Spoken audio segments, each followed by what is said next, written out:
Assalamualaikum warahmatullahi wabarakatuh. Selamat siang, salam sejahtera bagi kita semua, Tabipun. Perkenalkan, nama saya Elizabeth Wiliswasa dengan NPM 2016041030 dari jurusan Ilmu Administrasi Negara, Fakultas Ilmu Sosial dan Ilmu Politik, Universitas Lampung. Di sini saya akan menyampaikan materi saya mengenai evaluasi kebijakan penerimaan peserta didik baru atau PBDB secara online di Indonesia.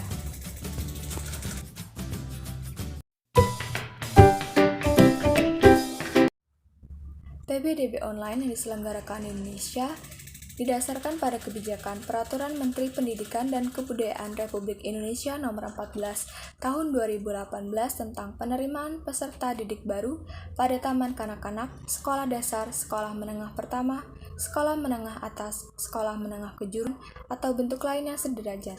Pada pasal 4 ayat 3 menjelaskan bahwa pelaksanaan PBDB dalam metode dalam jaringan atau daring. Lalu selanjutnya diubah ke dalam Permendikbud nomor 44 tahun 2019. Penerimaan peserta didik baru atau PPDB adalah sebuah sistem atau proses penerimaan peserta didik baru pada jenjang pendidikan TK dan sekolah. PPDB merupakan kegiatan penerimaan dan seleksi calon peserta didik baru untuk menuju ke jenjang pendidikan yang lebih tinggi. PPDB bertujuan untuk menjamin penerimaan peserta didik baru berjalan secara objektif, transparan, akuntabel, non-diskriminatif, dan berkeadilan dalam rangka mendorong peningkatan akses layanan pendidikan. Dengan kemajuan teknologi dan tidak efisiensinya sistem PPDB konvensional, maka pemerintah mengembangkan sistem baru yang mendukung penerimaan calon peserta yang dapat diakses di mana saja dan kapan saja. Sistem tersebut merupakan sistem PPDB online yang memanfaatkan kecanggihan teknologi seperti internet dan perangkat komputer lainnya untuk membantu dalam proses penerimaan dan seleksi peserta didik. PPDB online merupakan kegiatan penerimaan dan seleksi calon peserta didik baru yang memenuhi syarat untuk memperoleh pendidikan ke jenjang selanjutnya dengan menggunakan sistem online.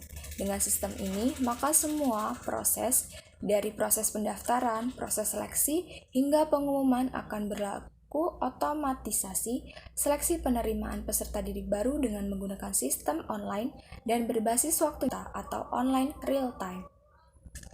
Secara umum, tujuan penerapan PBDB online antara lain adalah sebagai berikut.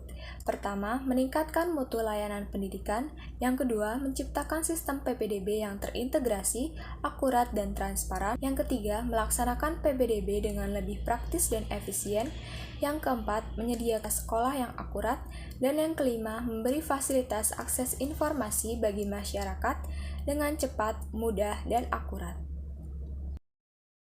Penyelenggaraan PBDB online ini juga bertujuan untuk meningkatkan pelayanan kepada masyarakat di bidang pendidikan, menghindari penumpukan pendaftaran dalam satu lokasi, menciptakan sistem yang akuntabel, transparan, akurat, dan cepat, serta dapat meningkatkan kualitas pembelajaran.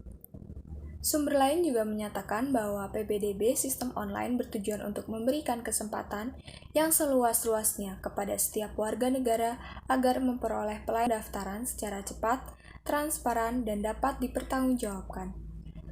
Melaksanakan penerimaan peserta didik baru dengan lebih praktis dan efisien, serta memberi fasilitas akses informasi bagi masyarakat dengan cepat, mudah, dan akurat. Sistem PPDB online memiliki beberapa keunggulan. Yang pertama ada PPDB online dirancang agar penerima peserta didik baru di kota atau jadi lebih mudah, cepat, transparan, dan akuntabel. Sistem ini mengizinkan daftar di mana saja sesuai dengan tingkat sekolah dan hasil seleksi dapat langsung dilihat baik melalui komputer, melalui telepon ataupun telepon seluler.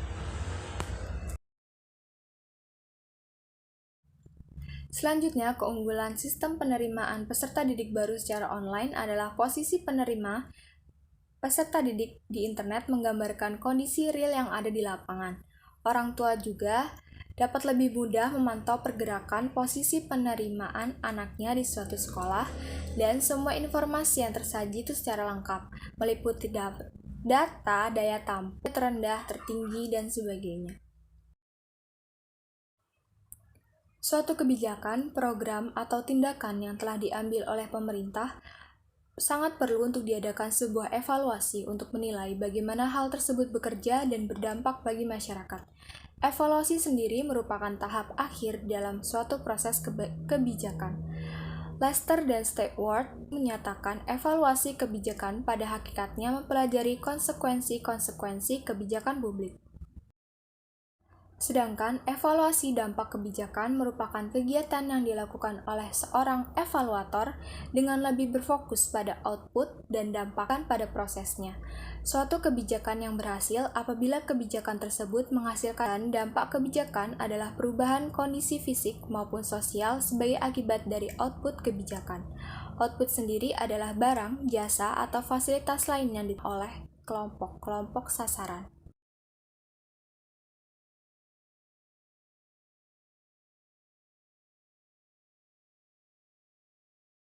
Adapun dampak program kebijakan publik adalah sebagai berikut.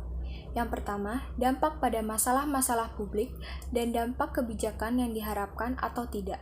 Yang kedua, dampak pada kelompok-kelompok di luar sasaran atau dampak kebijakan. Yang ketiga, dampak pada kondisi sekarang dan dampak yang akan datang. Serta yang keempat, dampak biaya langsung yang dikeluarkan untuk membiayai program dan tidak langsung yang dikeluarkan publik akibat suatu kebijakan. Evaluasi dampak kebijakan PPDB online. Dengan adanya sistem PPDB yang dilakukan melalui media online, dapat menjadi pemecah masalah waktu dan para calon siswa yang mendaftar. Keadaan pandemi COVID-19 yang membatasi pergerakan dan pelayanan publik membuat sistem PPDB online menjadi salah satu pemecah solusi dalam mengadakan kegiatan pendaftaran dan seleksi peserta didik baru di Indonesia. Selain itu, pengadaan PPDB dengan sistem online merupakan bentuk penyesuaian pemerintah, khususnya dalam bidang pendidikan untuk menjalankan pelayanan yang semakin 0.0 yang melibatkan internet dan komputerisasi. Dilihat dari segi biaya, penyelenggaraan PPDB dengan sistem online dapat menghemat pengeluaran terkait penggunaan kertas bagi sekolah-sekolah penyelenggara.